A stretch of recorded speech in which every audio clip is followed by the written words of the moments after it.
Hello and welcome to the Accidental Film Club, where we sing the praises of films that deserve the love. My name is Paul, and with me is, well, he's stubborn, inconsiderate and radical. A slum person full of fleas and lice. It's Ed. Hey, hello. Today is Saturday the 2nd of May 2026, and I've trained with the best of the best in Nagasaki. And here I am in Edo, my sights set on becoming personal physician to the shogun. So how on earth have I found myself assigned to this hellhole working under Olympic level miserable git Dr. Redbeard himself? Well, I don't dig. I refuse to follow orders. I refuse to wear the uniform. I refuse to eat the food. I'm going to get myself back to where I deserve to be. Right? Today, we are looking at Akahige, Redbeard from 1965. Yet another stone cold, straight into the greatest films ever canon, Kurosawa Akira masterpiece. Starring, you'll never guess, Mifune Toshiro alongside Yuzo Kayama and some very cool faces who those in the know will be delighted to see. When Chishiryu turned up near the end of this, I nearly pissed my pants. Yes, me too. Yes. Ed, that skeleton unearthed in the landslide, that's your wife, right? Anyway, before Ed trains me up to take his place in Redbeard, we'll tell you what films have been putting smiles on our faces as Japan's spring does its thing, and then some bamboozlement. Or maybe I'll just get Ed to assist me in operating on some poor writhing woman. Her intestines are coming out. Hold them in. Put them back in. Come on. One or the other, we'll see. Ed, you taught me the road to take, so I shall take it.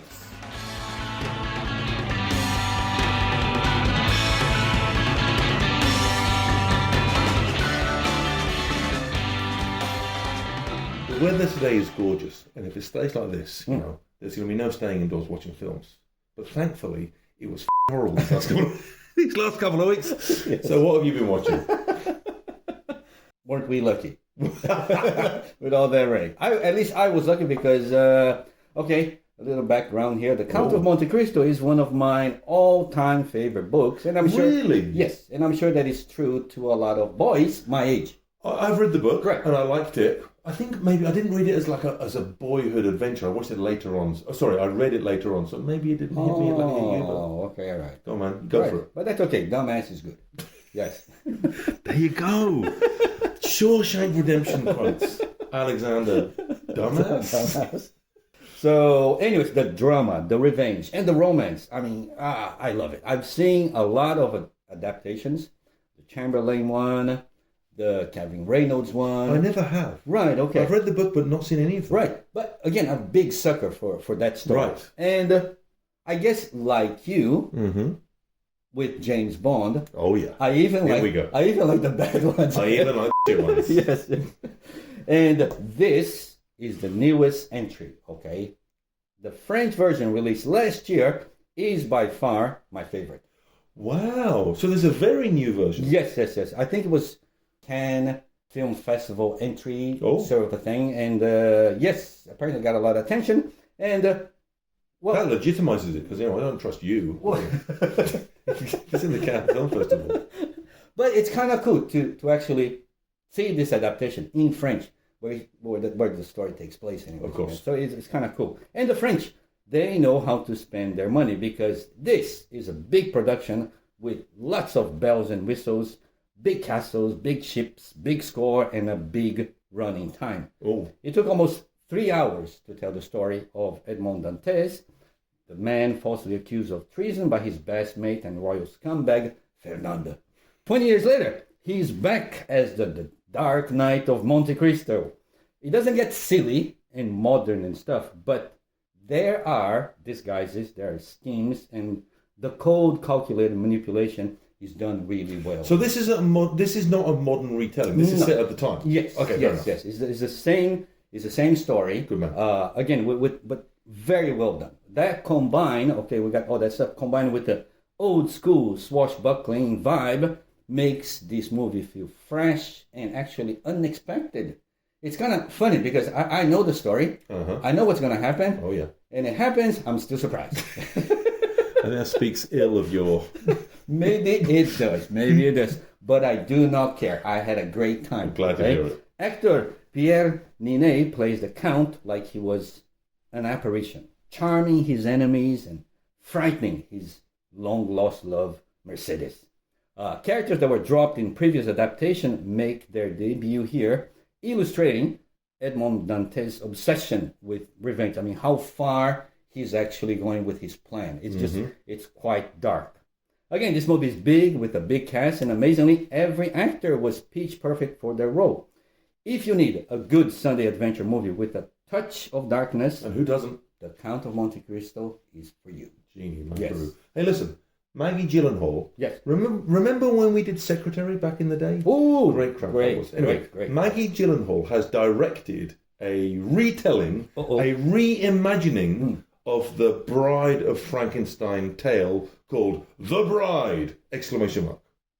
Great title. Yeah, just out this year, and it is beautifully bonkers. It has got a lot of bad reviews by people who don't enjoy watching out there movies, people who don't like having fun. And I'm here to tell you, don't be one of them, people. Fun is a good thing to have. We kick off with Jessie Buckley. She is throwing everything at this as Mary Shelley, yes, the author of Frankenstein, writhing in some otherworldly realm. She, yes, the author, she ends up possessing the body of a gangster's girlfriend, a gangster's mole, in Prohibition-era Chicago. Wow. Guess what? Things go weird for this young lady. We also meet Christian Bale's properly monstrous-looking Frankenstein's monster, who tracks down Annette Bening's Dr. Euphronius, a literally mad scientist, and gets her to make him a companion. Okay. Now, Euphronius is not at first keen, but guess what? They get their hands on the body of a recently offed gangster's mole, and away we go. So yes, Frankenstein's monster in 1930s Chicago falls in love with, and let's say has an adventure with a Frankenstein's monster-ish gangster's piece, possessed by the spirit of the Gothic author who actually wrote his very story. Right. Mummy issues? Bingo! And that might be seriously the least bonkers thing about this. This turns into, in largely beautiful, high contrast, black and white, a Bonnie and Clyde meets Badlands type tale, mixed with a Babylon meets Singing in the Rain-esque dark history of Hollywood, with monsters versus cops shootouts, fantastic over-the-top purple prose, and the best and most ridiculous music dance sequence. I loved it, since Yorgos Lanthimos' The Favourite. Wow. This, The Bride, is destined for future cult classic midnight movie status. Okay, you heard it. Those bad reviews by people who don't like having fun, don't be one of those people. Fun is a good thing to have.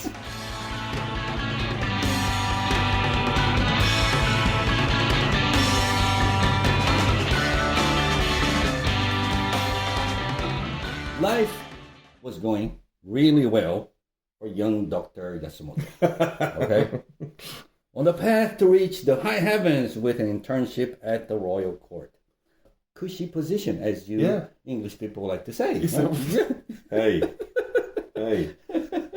But one incident derails the whole bloody thing, okay? Let's just say that long-distance relationships do not work even in 19th century Japan, okay? He's now at the hands of Dr. Nide Kyojo, or Redbeard as he's called, who runs a clinic for the poor, neglected, and undesirable. Conditions are hard, medicine is scarce, and with patients carrying more sad stories than a Mexican telenovela, the young, privileged, spoiled doctor Yasumoto is not having it. He's not digging this at all. No. So what follows is not necessarily a battle of wits between Redbeard and the young doctor. It's more like slow cooking manipulation here because you don't mess with Redbeard, okay? Will the young doctor see the good in working with these poor souls, or will he take off? Kurosawa Akira is a director who, when you're filling in the gaps of his films that you've not seen, and you come across something like Redbeard, which is considered one of his best, but never gets ranked up there with Yojimbo or Ikiru. Right. He's one of those directors who, when you watch his, 12th best film, you can't help but think, Jesus, this might be the best film I've ever seen. And that is exactly my experience with Redbeard. Best film ever, maybe. I had seen this back in the day, a long while back, maybe without English subtitles. I mean, I thought I'd got the gist. I mean, I loved the look of it, but watching it now properly, is this the best film ever? Or more reasonably, does any director ever have 11 better films than this? No, dear listener, they do not. So, my memories of watching this back in the day, just getting the gist, right? There was a cool looking, grim but gorgeous working class life. Right. Impressive, weird kimono-ish doctor's uniforms that looked nothing like ER. Mifune Toshiro kicking ass both facially and, well, more on that later. And an unmistakable morality tale character arc, which you'd think would be enough for one film. But no. Watch a copy with English subtitles. Wasn't easy back in the day. Or improve your Japanese, and there is so much more in here. I once had a friend who told me if he met an alien and wanted to explain what it meant to be human, he'd give them a copy of Tolstoy's War and Peace. Okay. Well, this is a movie podcast, and if the alien only had a few hours to kill in between anal probes, then Redbeard would do. We got 3 hours to spare. Okay. I'm busy. Right. Okay. These anuses are not going to probe themselves. Okay, I'm definitely going to repeat myself here. Go for it. Because, it's the dynamic duo here, okay? Kurosawa and Mifune. Their last movie together. Yeah. The end of an era. Okay? Amazing. They went their separate ways after this movie and succeeded in some form or another. But deep down inside, you wish there was no split. Okay? Indeed. You wish they were doing movies together until the very end. But as a swan song, it's perfect, leaving the stage on the highest of notes, okay? Mifune Toshiro, at this point in his career, he's such a property. He's so iconic. Absolutely. That all he needs to do is show up for work, let his aura do its thing, or maybe his beard do his thing, right? Okay? It's somewhere in between cool factor and big acting. There's a little bit of everything here to please the audience. You've got silent but deadly Mifune, you've got very touching Mifune, and you've got the brutal mad dog Mifune. Yes. Kayama Yuzo, who plays a young doctor Yasumoto, carries the movie for the most emotional heavy bits. He does. And yes, and his transformation from arrogant doctor to a caring one makes this like a great Spoiler. show. Right. Well, okay.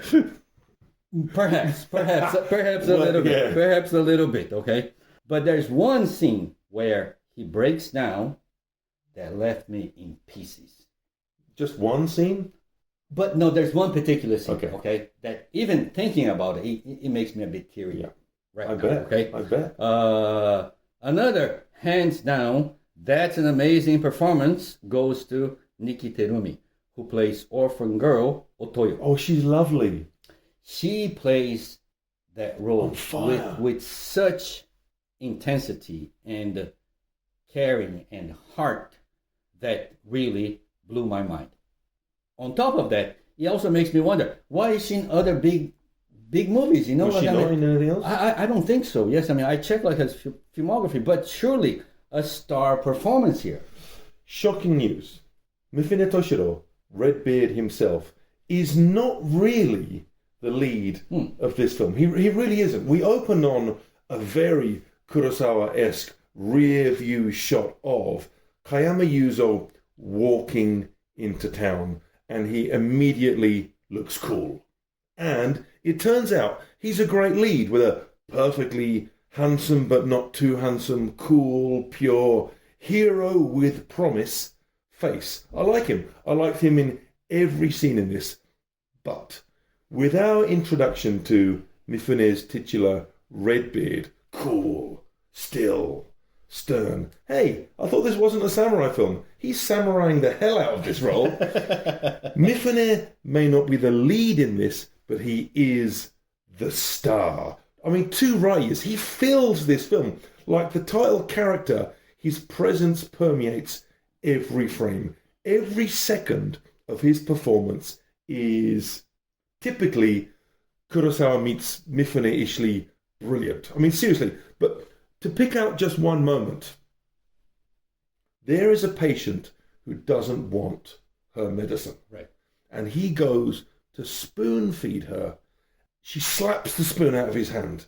His face, I swear, for a tiny moment, I thought he was going to go for her. I thought, Get the sword out and chop her head. Listen, you know that famous scene in Pretty Woman where Richard Gere, he snaps the ring box shut on Julia Roberts' finger? Well, her surprise was genuine because they didn't tell her that he was going to do that. He goes, and it works, right? Because she is genuinely surprised. And I was wondering, did they not tell Mifune that she's going to slap this thing out of your hand just to get his genuine reaction? Because if so, they risked the actress's life.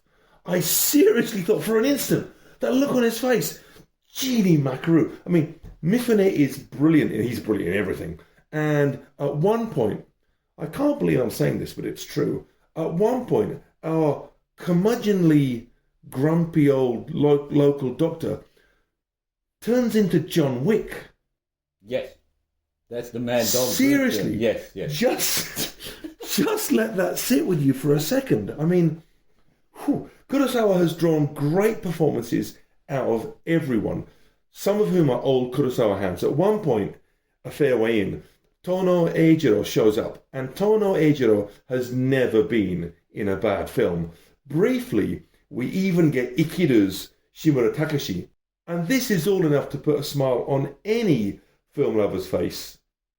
And when Ozu's Chishuryu shows his face very near the end, I swear I feared Kurosawa had given him a non-speaking role. Right. Which would have been hilarious. Yes. But he speaks, the sun comes out from behind the clouds, God is in his heaven, and all is right in the world. That's true. Yeah. I mean, that was okay. That's fun actually to point it out, because I thought it's okay. I mean, even just seeing his face is good. It is just seeing his face, and I thought it was going to be a non-speaking role. And honestly, I was thinking, who is this character? Who cares? He's there. Another epic from Kurosawa Akira, and his last black and white movie. Oh, was it? Yes. Making Redbeard an unmissable movie for any fan out there. Absolutely. Yes.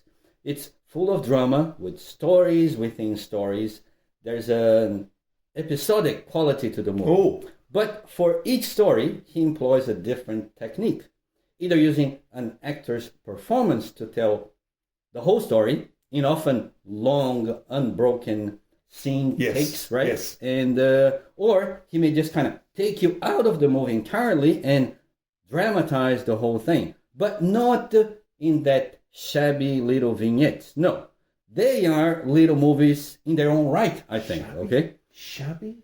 Shabby? The word wouldn't even come to mind.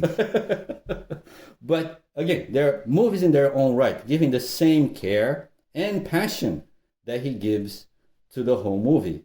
Another heartbreaking moment takes place on a hill with the roof of a shrine in the background. Yes. And a character disappearing down the slope. I mean, really, come on, man. It's sad and beautiful. It is stunning. Really, yes. Movies set in hospitals tend to fall into sort of like horror category. Sick people, dying people, ghosts and whatnot, okay? Yeah, I suppose. Hospitals, man. Hospitals, man, yes. But here, he kind of like employs or uses this element a lot when shooting certain sequences. Quite a few scenes there, spooky and haunting. Yes. Using like light to emphasize the suffering and the trauma for both patients and doctors. It's really amazing to see a master at work and the way he changes the tone of the movie so easily. Nothing seems out of place, from the ghost-like look of a character to a big beat-down scene. John Wick. Yeah, exactly. John Wick scene. Exactly. Where did that come from? Yeah. Only after did I learn, maybe you knew, only after did I learn that Redbeard was based on a series of short stories. And that makes perfect sense because, right, at first, I'm digging this like the fantastic Kurosawa Mifune thing it is. We've got all the hallmarks. You've got glorious high contrast black and white, perfectly drawn, idiosyncratic performances, inventive, impactful framing. There's a beautiful doctors sitting eating in a row scene that is echoed later on that really caught my eye. I'm loving it. And then we get the first, okay, let's call it a case study. Essentially, our leads take a back seat and we get a beautifully drawn, self-contained, heartbreakingly told short story. I was blown away by the Joycean nature of this. And then, a while in, we get another.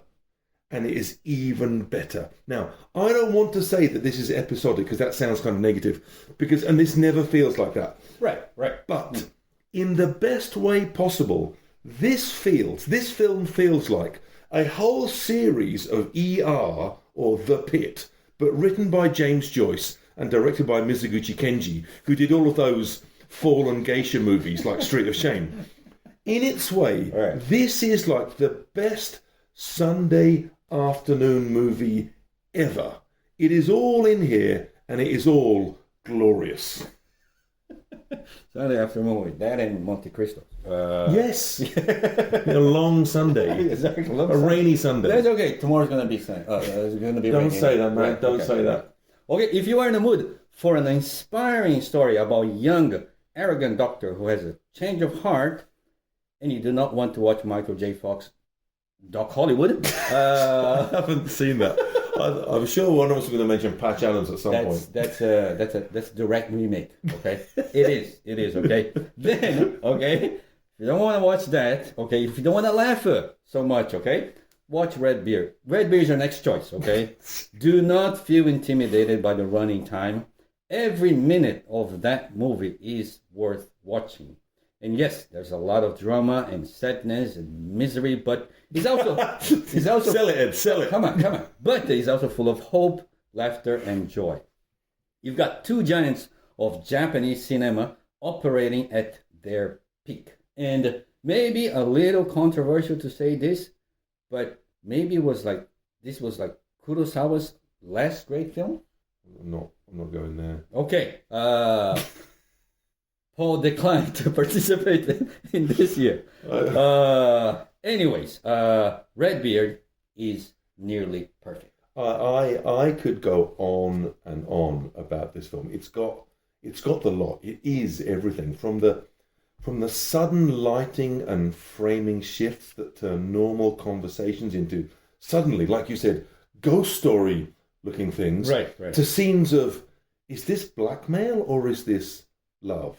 Via shots of futons hung out to dry that look as beautiful as anything in an art gallery, and of silly seeming traditions of women shouting down wells that works so beautifully that you want to get up, find a well, and go and shout down at yourself with tears in your eyes, and of frankly very modern feeling tales of abuse and trauma, Yes. and what it means to overcome hurdles, what it means to be a good person.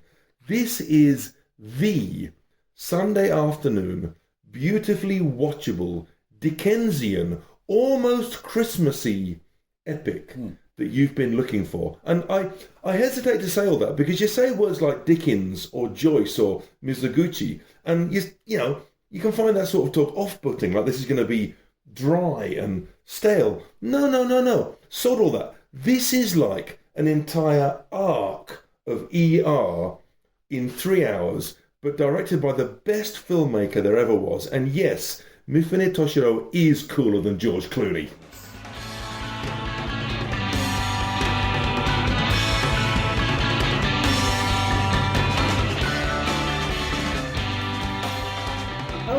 How are you feeling today, Ed? A bit rough. I ask because the world of cinema is full of doctors, some of whom you'd be happy to, call on when you're in trouble, and some less so. Okay. I'm going to give you a quote from a film, a good film, no turkeys, I promise, and you have to tell me the name of the doctor who said it and the film. Okay? You get, 1 point for the doctor's name, 1 point for the actor, 1 for the film, and, bonus points for anything interesting you can say about the film. Okay. If you don't get enough points, I give you anal probe. Okay. I did not sign up for this. Okay. Right. I've got your consent form here. So I give you a quote. You give me the character's name and the film's title and anything else you come up with. Okay? Okay. Does that make sense? Yes, it makes sense. Are you ready? I hope so. Yes. Let's start with an easy one. Okay. You ready? Okay. So I picked some of these just because they were fun to say. You ready? Okay. Yes. I didn't kill my wife. Okay, that's it? That's all you're getting. That's all I get. But it's a pretty iconic one. Oh, yes, that's Dr. Kimball. See? Yes. I told you the first one was easy. Just Dr. Kimball, not his first name? I don't know his first name. His name is Harrison Ford, Dr. Kimball. No? Dr. Harrison Kimball. No, it's Dr. Richard Kimball. Richard Kimball. From what film? Yes, from The Fugitive. Great Andrew Davies, probably like a one-note director in a way. I don't know what else he's done, but let's not diss the man. It's a great fun film, right? Still, I'm praising him. He did a great film with Harrison Ford and Tommy Lee Jones, Joey Pants.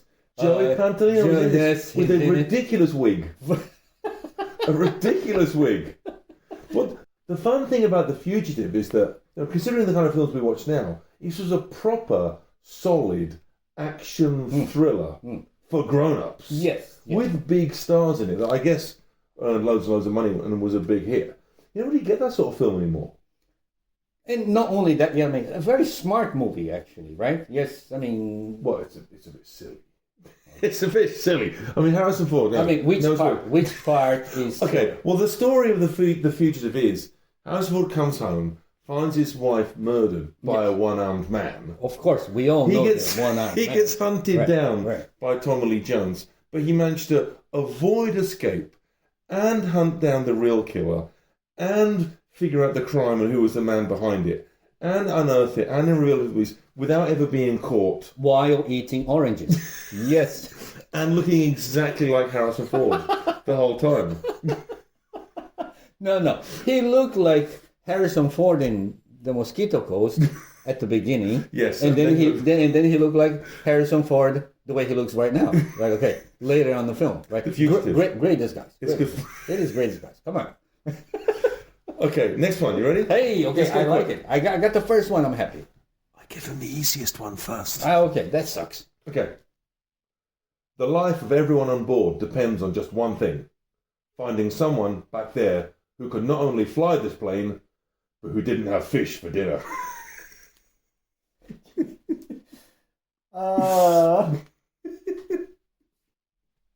Okay. That sounds so... See, I can tell from the look on Ed's face that he knows the film, so but no one familiar. remembers the name of this doctor. Yes. That must be Airplane, okay? You gotta be Airplane. It is. Right. It is Airplane. And A hospital. It's a big building with patients in it. But that's not important now. Leslie Nielsen, right? Leslie. But here's the question. He's the doctor. What's the name of Leslie Nielsen's character in Airplane? I think it's Shirley. Stop calling me Shirley. You get bonus points for Shirley. Dr. Shirley, come on. Not Dr. Shirley. And stop calling me Shirley. Oh man, I forgot. I have no idea what his name is. His name is Dr. Rumack. Dr. Romack. Yeah. Okay. So Airplane, 1980, Zucker, Abraham Zucker, the sort of spoof of all the... Yes. Did we do Airplane recently as a main pick? Because that is a killer film. I think every single line in Airplane is a zinger. I love it. I love Airplane. Not enough fun enjoying how much you didn't get the character's name, because that was the main point of this game, is you will know the films, but you won't know the name of any characters' names. Doctor, man, that's tough, you know? Like Dr. Rumack. Yeah. I mean, even like we just did Redbeard, and if you ask me about Kayama Yuzo's name in that movie, probably I forgot already. Right again. That's why I'm doing this game. Ed never remembers the names of any of the characters. It's Harrison Ford, Leslie Nielsen, Toshiro Mifune. Exactly, yeah. You know, I'm a rather brilliant surgeon. Perhaps I can help you with that lump. I'm going to do that again. I ruined it. You know, I'm a rather brilliant surgeon.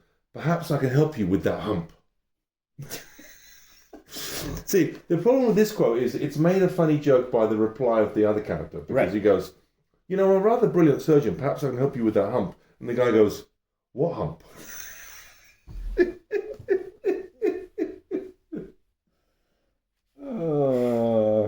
Again, sounds so familiar. Well, it should. It's a great film that you know. Yes.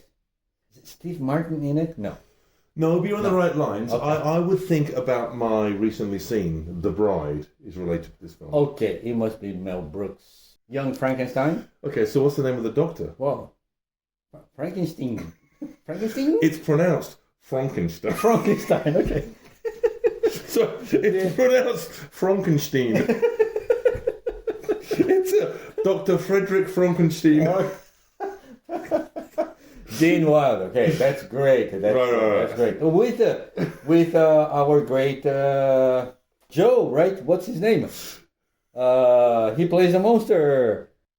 Peter Boyle, right? Yeah. Right. Okay. Yeah. Yes.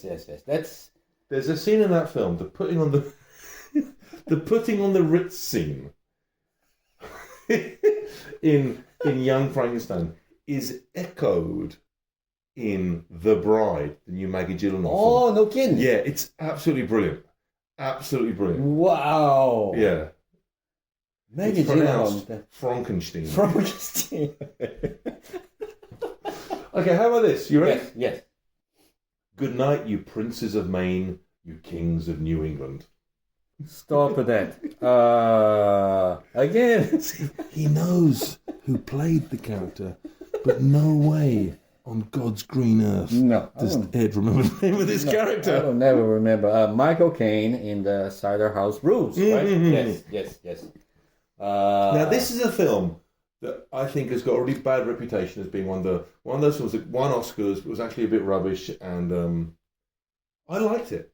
I liked it quite a lot. I'm a big fan of John Irving, Yes, which we me talked too, about me too. recently on the Yes, podcast. yes. And I liked the Cider House Rules quite a lot. So you got an abortionist, you got an orphan, Mark Caine doing a terrible accent and winning Oscar.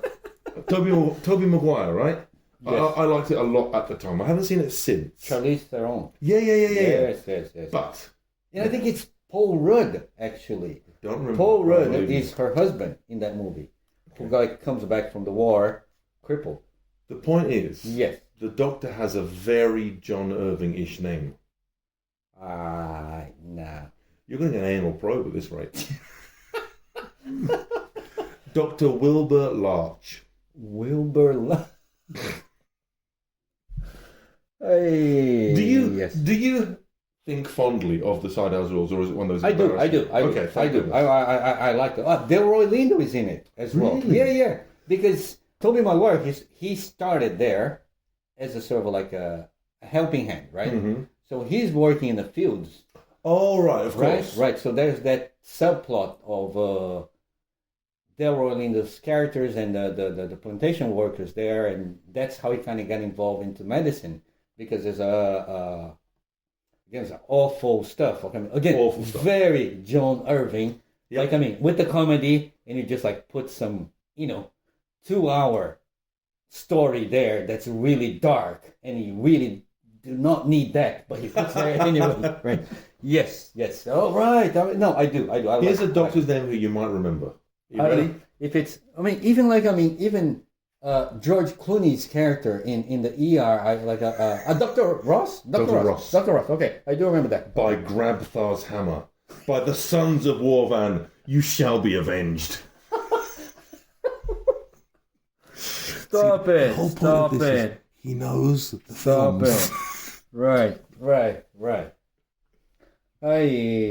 Alan Rickman, Sigourney Weaver. There's so many people there. And Sam Rockwell. He does the dance there. He dances. He does the dance dances. there. Yes. Name of the film? Galaxy Quest. Okay. Probably the best Star Trek movie ever. Yes. Yeah, so the actors in a sort of a Star Trek-y type thing, they get mistaken for sci-fi heroes. Yes. And get whisked off by real aliens in need, right? And have an adventure. 1999, right? Yes. So what's the name of Alan Rickman's character? You can give me either... Well, you get bonus points for the name of the character he plays or the name of the character he plays. Nope. Alexander Dane is his name, but that's not the name of the Dr. Spock The type. doctor, okay. Yes. It's Dr... No idea. Dr. Lazarus. Lazarus. Dr. Lazarus. Dr. Lazarus. By Grabthar's hammer. By the sons of Warvan, you shall be avenged. With that, I think I'm going to come back from the dead too, I guess. Hey, listen, I've got loads more here. Okay. Because I got carried away. But I'm going to do one more. Okay. I want to read this one out. Are you ready? Yes. The woman lying dead in the morgue was the woman of the party. Well, Victor, maybe I'm missing something here. You call it fake? A charade? Do you mind telling me what kind of charade ends up with somebody turning up dead? What? So I sort of got all shouty there at the end, like this actor tends to in all of his films. Wow, okay. Nope. Would you like a hint? Yes. This is a Stanley Kubrick film, which we don't really talk about much. Imagine me, like 3 foot shorter and shouting a lot. The woman lying dead in the morgue was the woman at the party. Well, Victor, maybe I'm missing something here. You call it fake, a charade. Do you mind telling me what kind of charade ends up with somebody turning up dead? Okay, Eyes Wide Shut. Yes. Okay, that's Tom Cruise. You did a very good Tom Cruise. I thought I did. Yes. I didn't do the accent, but I think I got something. The essence. You got the Scientology essence right there. Okay, I could feel God coming through. Yes. Doctor's name. So, Eyes Wide Shut. Tom Cruise and Nicole Kidman's marriage is falling apart. There's secret cults and sex scenes, and it's kind of terrible, but great. I haven't seen in a long time, honestly. I watched it a few years back, and I stand by terrible, but great. That's okay. Thank you. No, that's okay. No, you know what I mean? I do. When you watch a movie and you just kind of, you come to that thing just like, yes, it is good, but yes, it is bad too. Yes. The doctor's name? No idea. It's Dr. Bill Harford. Bill Harford. So listen, I'm not going to plague you anymore with these, but the question is now, if you felt yourself in need of medical attention, which of these doctors would you first go to see? You go to Dr. Bill Harford from Eyes Wide Shut. You've got Dr. Lazarus from Galaxy Quest. Dr. Wilbur Larch from the Sidehouse Rules. Dr. Frederick Frankenstein from Young Frankenstein. Dr. Rumack, Airplane, or Dr. Richard Kimball from... These are all actually good doctors, aren't they? I haven't thrown any terrible doctors. Are you serious? Really? Okay. Okay, you're sick. You're gonna ask Alan Rickman, who's a fake doctor in a space movie. Well, no, but if Dr. Lazarus is a kind of Dr. McCoy type future doctor, he's got like medicine from the future. Okay, you're not. I'm like one of the aliens. You're not. I'm like one of the aliens. You who believes. Okay. Let's go back. Like, it's not real, my friend. Okay, it's not real. Are you telling me all these films?